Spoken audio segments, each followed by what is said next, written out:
Bismillahirrahmanirrahim. Alhamdulillah, puji syukur kita haturkan kehadirat Allah Azza wa Jalla. Di pagi hari ini kembali kita melanjutkan pembahasan ada orang utang. Dan insya Allah kita akan membaca di bab antara utang dengan riba. Bagian yang kedua, yaitu hadiah sebelum utang lunas. Pada pertemuan sebelumnya kita telah membahas tentang hukum memberikan kelebihan dalam transaksi utang. Dan berikutnya kita akan membahas tentang hadiah sebelum utang lunas. Kalau kemarin memberikan kelebihan saat pelunasan. Saat ini, untuk kali ini kita akan bahas memberikan hadiah sebelum utang lunas. Hadiah terkait utang bisa kita kelompokkan menjadi 3. Yang pertama, hadiah setelah utang lunas.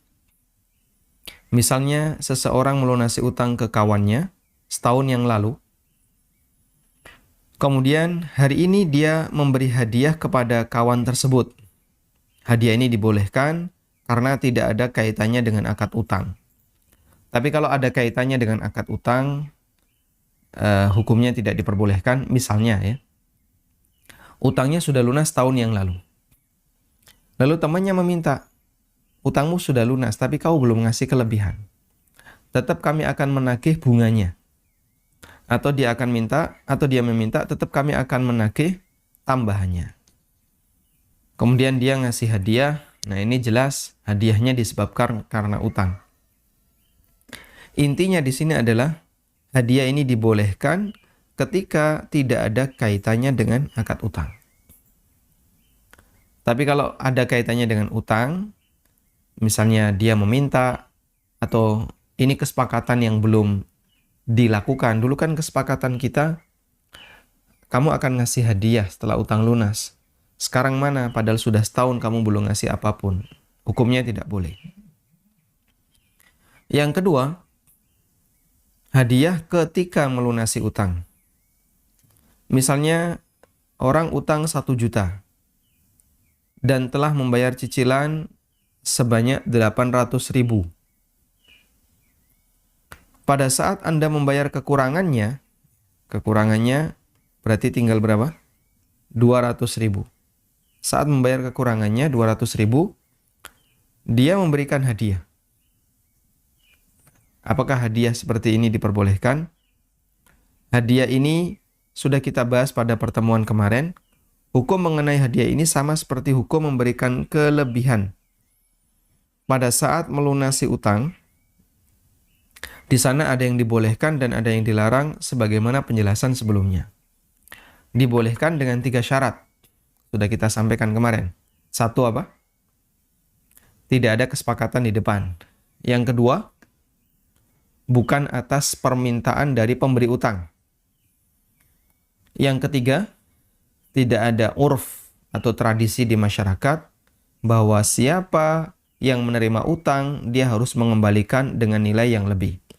Ketika 3 syarat ini terwujud, maka adanya hadiah saat melunasi utang hukumnya dibolehkan. Yang ketiga, hadiah sebelum utang lunas. Yang ketiga, hadiah sebelum utang lunas. Hadiah dari peminjam kepada orang yang memberikan utang sebelum pelunasan. Hukumnya termasuk riba sehingga tidak boleh diterima, kecuali jika itu dihitung sebagai bagian dari pembayaran cicilan utang. Kecuali jika itu dihitung sebagai bagian dari pembayaran cicilan utang. Baik, ini berdasarkan fatwa yang disampaikan oleh Ibnu Umar dan Ibnu Abbas radhiyallahu anhum ajma'in. Mereka memberikan 2 pilihan untuk hadiah sebelum pelunasan utang. Pertama, ditolak. Yang kedua, boleh diterima tapi dihitung sebagai pengurang nilai utang. Baik, nanti kita akan baca fatwa itu. Kita sebutkan dulu sebagai ilustrasi. Adi seorang petani. Dia pernah utang 1 juta ke Roni. Dan baru dicicil 200.000. Padahal utangnya 1 juta. Suatu ketika Adi memberikan pisang kepok ya.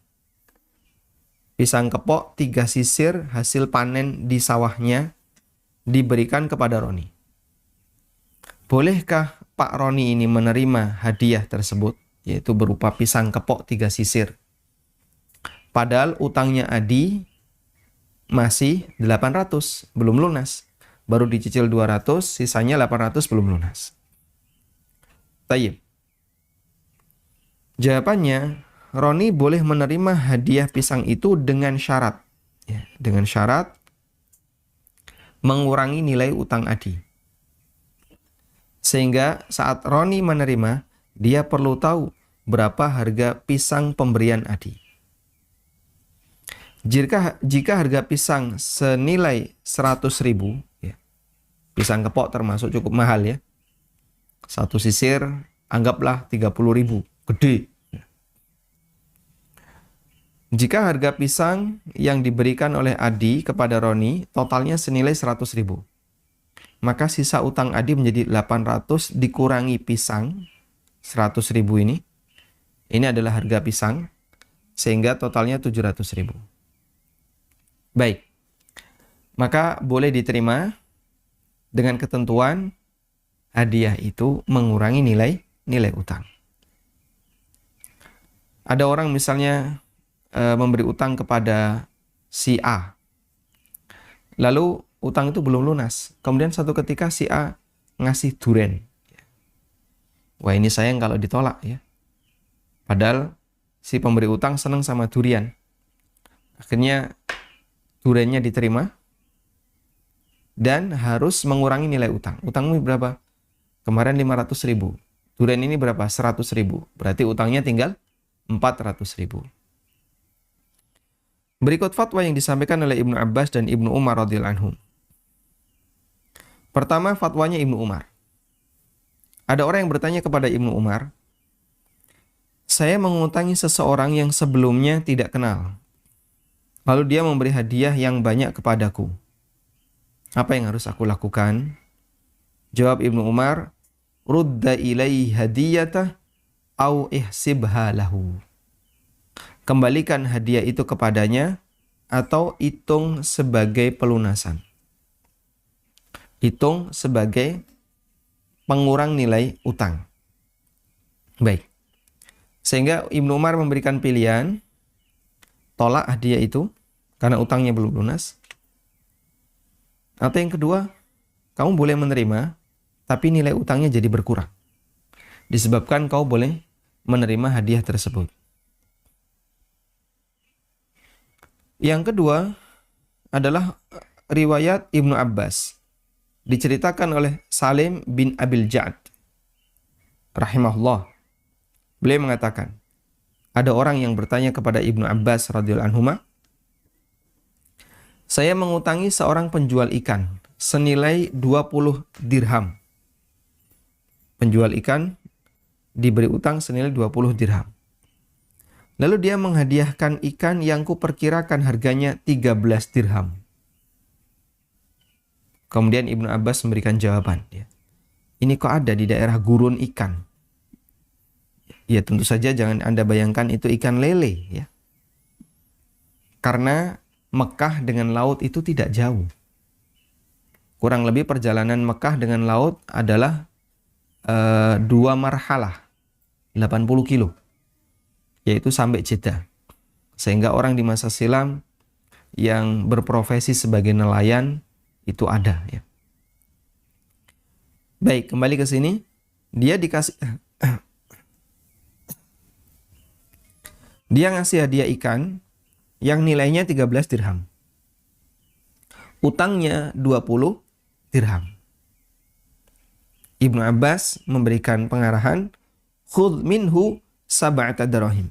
Silahkan kau ambil sisa utangnya sebanyak 7 dirham. Kenapa 7? Karena yang 13 dibayarkan pakai apa? Ikan. Lah kamu sudah menerima hadiah itu dan hadiah itu sudah kau manfaatkan, maka yang boleh untuk kau terima adalah sisanya.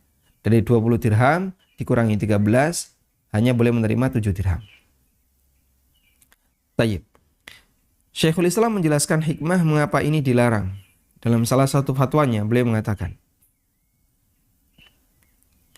Fanahan Nabiyyu sallallahu alaihi wasallam al-muqrid an qabuli hadiyatil muqtarid qabla al-wafa.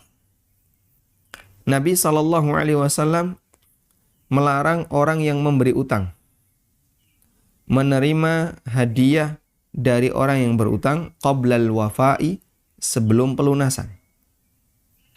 Li'annal maqsuda bil hadiyah, karena tujuan hadiah di sini adalah ayu akhiral iqtida wa in kana lam yashtarit dzalika. Tujuannya adalah biar dia bisa menunda pelunasan meskipun itu tidak disyaratkan di awal. Jadi mohon diperhatikan persyaratan yang kemarin kita sampaikan. Tidak ada kesepakatan di awal, tidak ada tradisi, kemudian tidak ada permintaan. Ini berlaku untuk hadiah saat pelunasan. Tidak berlaku untuk hadiah sebelum utang lunas. Sehingga sekalipun tidak dipersyaratkan, dulu nggak ada kesepakatan. Ini hadiah saya kasih murni ikhlas dari saya. Tapi mohon maaf, utang saya belum bisa saya bayar. Kenapa ini dilarang? Karena tujuan dia ngasih hadiah adalah dalam rangka untuk minta belas kasihan, biar utangnya bisa ditunda pelunasannya, sehingga dia ngasih hadiah sebelum utang itu lunas. Tayyib. Sehingga dalam hal ini tidak ada kesepakatan sekalipun tetap dilarang. Tidak ada urf sekalipun tetap dilarang. Bahkan atas inisiatif orang yang berutang sekalipun tetap dilarang. 3 syarat yang kemarin kita bahas itu hanya berlaku untuk kasus yang pertama. Dan hindari hadiah sebelum utang lunas meskipun hanya jasa. Meskipun hanya berupa jasa. Sahabat Abdullah bin Salam radhiyallahu anhu berpesan, "Idza kana laka 'ala rajulin haqqun fa'ahda ilaika himla tibnin aw himla sya'irin aw himla qattin fala ta'khudhu fa innahu riba." Apabila kamu mengutangi orang lain, kemudian orang yang diutangi memberikan fasilitas, membawakan jerami, membawakan gandum. Misalnya petani utang petani. Nah, petani yang utang ini dia punya kendaraan. Ya. Kalau di masa silam, kendaraan yang paling umum itu keledai. Yang paling banyak dipakai orang. Di masa sekarang, misalnya orang menggunakan, kalau di Indonesia, pakai gerobak yang diseret sapi. Ketemu di jalan, wah ini baru panen, mau dibawa pulang, keberatan. Pak, saya punya utang ke Bapak. Ini biar saya naikkan di gerobak saya, nanti tak drop di rumah Bapak, gratis, gak usah bayar. Fala ta'khudhu, kata Abdullah bin Salam, jangan kau terima, fa innahu riba. Layanan ini termasuk di antara riba. Jadi para sahabat, manfaat apapun yang diterima oleh orang yang memberi utang, meskipun hanya berupa jasa, mereka memahami itu sebagai tindakan riba. Riwayat ini disebutkan dalam Sahih Bukhari. Alhamdulillahirabbil alamin.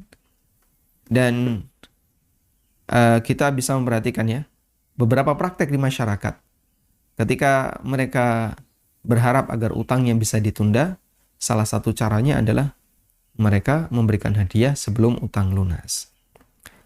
Dan ini perbuatan seperti ini hukumnya tidak diperbolehkan karena di sini dinilai sebagai tindakan riba. Selanjutnya, yang ketiga, hubungan antara utang dengan riba yang ketiga. Utang tidak memutus silaturahmi. Ini kaidah ya. Utang tidak memutus silaturahmi. kebiasaan saling memberi utang, kebiasaan saling memberi hadiah termasuk amal soleh yang layak kita jaga. Kebiasaan ini akan membangun kehangatan sosial sehingga sesama muslim bisa saling mencintai. Dan dalam syariat kita ada dua hal yang, jadi syariat itu punya prinsip ya, menyamakan yang sama, membedakan yang beda. Mencintai orang lain dengan membenci orang lain sama-sama berasal dari perasaan, tapi berbeda dari sisi hakikat. Taib. Karena itu, syariat memberikan hukum yang berbeda. Untuk mencintai orang lain, kita diperintahkan, disyariatkan, memberitahu. Sehingga ada sahabat yang pernah bersama Nabi SAW duduk bareng. Lalu ada sahabat A lewat. Sahabat A itu lewat. Kemudian sahabat yang duduk bareng Nabi SAW mengatakan kepada Rasulullah SAW, "Ya Rasulullah, inni la uhibbu hadha." Ya Rasulullah, saya itu senang sama orang yang lewat tadi. Saya senang sama si A. Nabi SAW balik tanya, "A'lam tahu? Kamu sudah memberitahu dia?" Belum. Ya. Falahiqahu. Akhirnya sahabat yang duduk tadi pun menyusul sahabat A yang jalan tadi. Disusul, ditemuilah sahabat A. Lalu dia mengatakan, "Inni uhibbuka fillah." Aku mencintai kamu karena Allah. Jadi, mencintai orang lain, Nabi SAW perintahkan, beritahu dia. Beritahu. Karena itu akan menimbulkan kehangatan sosial. Akan menimbulkan suasana yang baik di masyarakat. Ya tentu saja, ini laki sama laki ya. Bukan laki sama perempuan, lawan jenis, bukan ya. Saya kok senang sama janda itu. Nah itu bukan, silakan kamu sampaikan. Oh jangan ya. Itu pakai prosedur yang lain, bukan pakai prosedur yang seperti ini misalnya. Jadi ini prosedur untuk lelaki, seorang muslim dengan seorang muslim, muslimah dengan muslimah. Dia menyampaikan, "Inni uhibbuka fillah." Wah ini malah LGBT Pak. Bukan ya. Ini cinta karena dorongan kesamaan prinsip, karena dorongan dia adalah orang yang soleh dan seterusnya. Sebaliknya, dalam masalah kebencian, syariat mengajarkan jangan ditampakkan. Sehingga kalaupun kita nggak suka sama orang lain, jangan terlalu vulgar. Buat santai gitu ya. Jangan ditampakkan di permukaannya. Saya benci kamu karena Allah. Ini sesama mukmin ya. Kita bicara sama mukmin. Kalau mukmin dengan orang munafik, atau dengan orang zindik, atau dengan orang kafir, ya jelas kebenciannya muncul karena Allah. Meskipun dalam kehidupan sehari-hari mereka bermuamalah untuk hal yang normal. Tayyib, kembali ke sini. Karena itu salah satu di antara cara untuk mewujudkan kehangatan sosial tersebut, Nabi SAW menyarankan, kalau berkunjung ke rumah orang lain, jangan lupa ngasih hadiah. Kalau punya kelebihan sesuatu, kasih hadiah. Nabi SAW bersabda, "Tahadau tahabbu." Lakukanlah saling memberi hadiah, niscaya kalian akan saling mencintai. Ya.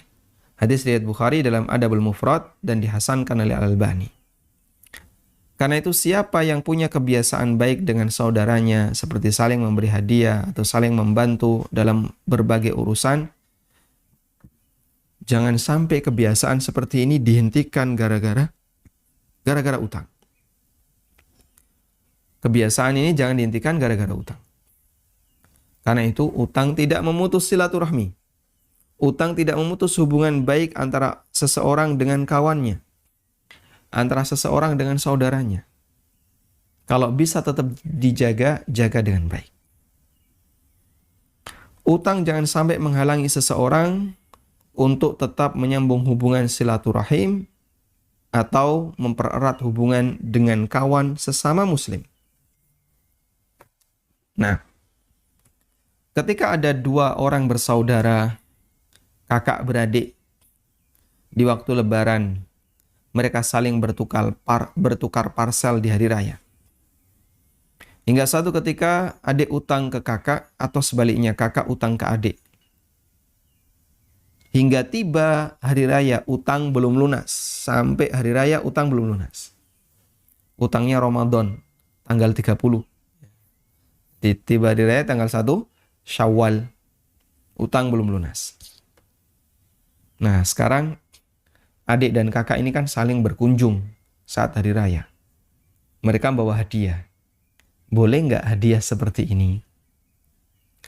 Apakah kebiasaan memberikan parsel ini harus dihentikan?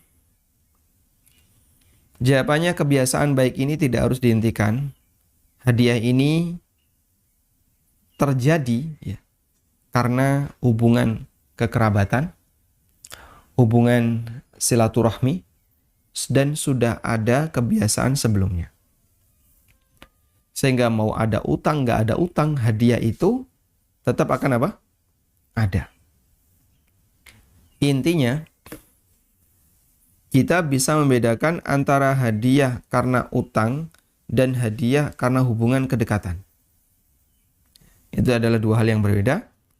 Atau hadiah karena pertemanan. Untuk kasus yang kedua, yaitu hubungan kedekatan, hubungan pertemanan, hukumnya diperbolehkan. Diriwayatkan dari Anas bin Malik radhiyallahu anhu secara marfu. Ya. Secara marfu berarti dianggap sebagai sabda Nabi sallallahu alaihi wasallam. Beliau mengatakan, "Idza aqrada ahadukum qardan fa ahda lahu aw hamalahu 'ala ad-dabbah fala yarkabha wa la yaqbalhu." Kalau kalian ngutangi orang lain, lalu si penerima utang itu ngasih hadiah atau ngasih tumpangan gratis, jangan kau tunggangi dan jangan diterima hadiah itu. Illa ayyakuna jara bainahu wa bainahu qabla dzalik. Kecuali kalau sudah menjadi kebiasaan sebelumnya. Kecuali kalau sudah jadi kebiasaan sebelumnya. Ya. Tetangga misalnya ya. Kita terbiasa dalam bertetangga saling ngasih hadiah. Dan itu sudah menjadi hal yang biasa kita lakukan. Saling ngasih hadiah. Antar sama tetangga. Nah, kemudian ketika kita sudah saling memberikan hadiah, salah satu tetangga kita utang ke kita, atau kita utang ke tetangga. Dan itu kan biasanya hal yang lumrah ya. Orang akan utang kepada siapa yang ada di dekatnya. Akhirnya ketika utang terjadi, saling ngasih hadiah ini, apakah boleh tetap dilestarikan? Jawabannya boleh tetap dilestarikan. Walhamdulillah. Karena hadiah itu sudah menjadi kebiasaan sebelumnya. Selama sudah jadi kebiasaan sebelumnya, boleh untuk dilestarikan. Tayyib. Selesai sampai di sini. Karena itu kita punya prinsip. Apa prinsipnya?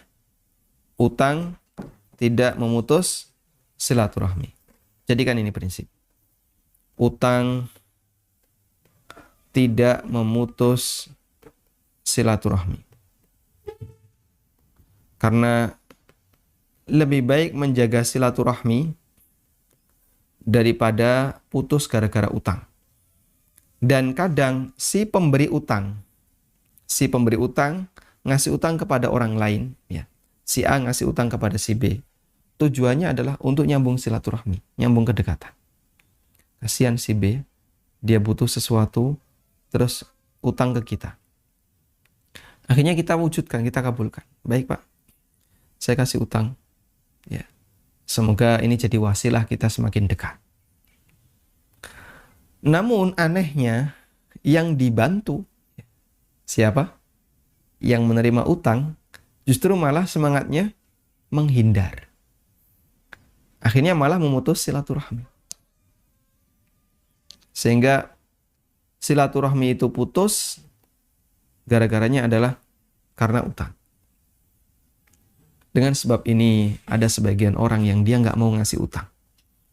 Saya nggak mau ngasih utang karena banyak orang yang saya kasih utang malah memusuhi dia.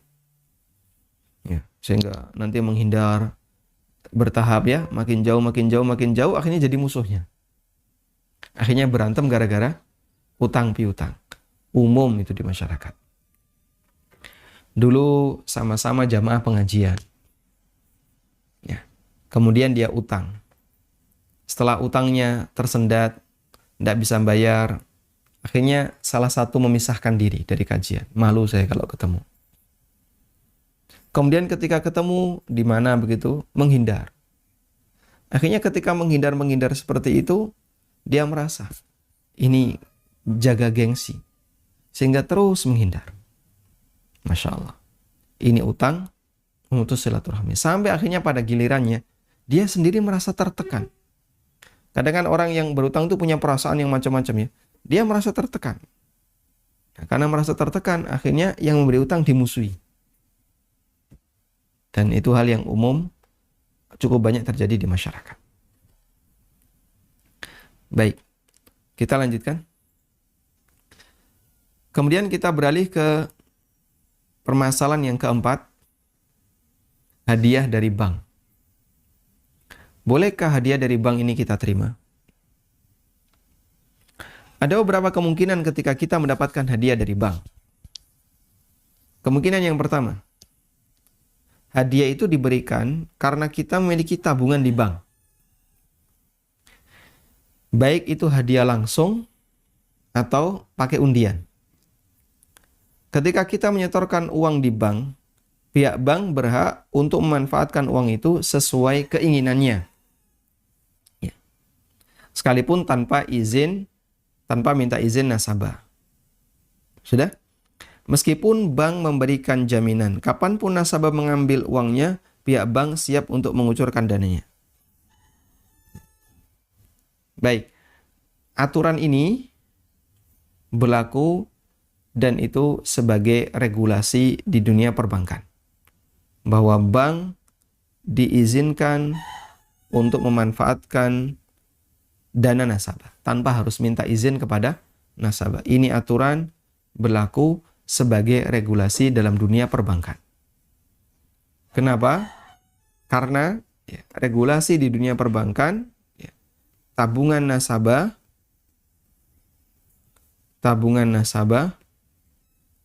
itu menjadi properti bank. Tabungan nasabah akan menjadi properti bank. Sehingga ketika dia menjadi properti bank, maka bank bebas untuk memanfaatkannya tanpa harus minta izin kepada nasabah. Nah, kita lanjutkan. Mengingat pihak bank berhak untuk memanfaatkan uang itu, maka hakikat transaksi untuk rekening tabungan di bank adalah transaksi utang. Kita perlu pahami ini dari awal dulu. Saat Anda nabung, sama dengan Anda memberi utang. Dengan kata lain, pihak bank mendapatkan utang dari nasabah. Di bank-bank Saudi, produk tabungan ini diistilahkan dengan al-hisab al-jari. Ya. Hisab jari. Atau rekening giro. Atau rekening secara umum. Ya. Namanya al-hisabat al-jariyat, itu jamaknya. Mufradnya al-hisabul jari. Hisab jari itu ada dalam bahasa Arab ya. Yaitu rekening di bank. Setelah status produk, tabungan seperti itu sama persis seperti skema di rekening bank di Indonesia. Orang nabung, nanti dia bisa narik di ATM manapun, ya. Kemudian ada biaya administrasi, kemudian nanti cuman bedanya nggak ada bunga. Bank diizinkan untuk memanfaatkan dana nasabah tersebut karena itu sudah menjadi properti bank. Dalam Juklak Panduan Perbankan Syariah yang dikeluarkan oleh AOIV, Al-Ma'ayir Syariah yang kemarin sudah kita sampaikan ya. Di bab Al-Qard dinyatakan hakikatul hisabat al-jariyah. Hakikat dari hisab jari. Ini bentuk jamaknya. Annaha qurud. Hakikatnya adalah akad utang. Al-hisabat al-jariyah. Rekening giro. Hakikatnya adalah qard. Utang. Fatatamallakuhal muassasah. Wa yuthbitu mithlaha fi dhimmatiha. Wa yathbutu mithluha fi dhimmatiha. Di mana lembaga keuangan syariah memiliki dana itu, tatamallakuha, memiliki dana itu yang disimpan oleh nasabah dan menjamin dana tersebut dalam tanggungannya. Berarti kalau pindah hak milik dan menjadi tanggungannya, pindah hak milik dan dia harus nanggung, dia bertanggung jawab untuk mengembalikan. Baik, pindah hak milik dan dia bertanggung jawab untuk mengembalikan. Berarti apa ini? Utang. Bukan wadiah. Ini utang, bukan wadiah.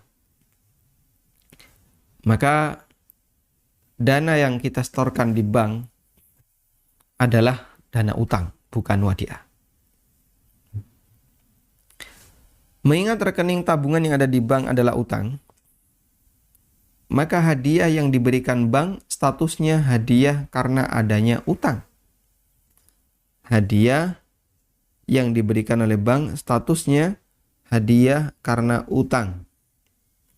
Hadiah seperti itu termasuk riba selama utang kita di bank masih ada, kan gitu ya. Jadi misalnya Anda punya 10 juta, Anda baru tarik 3 juta.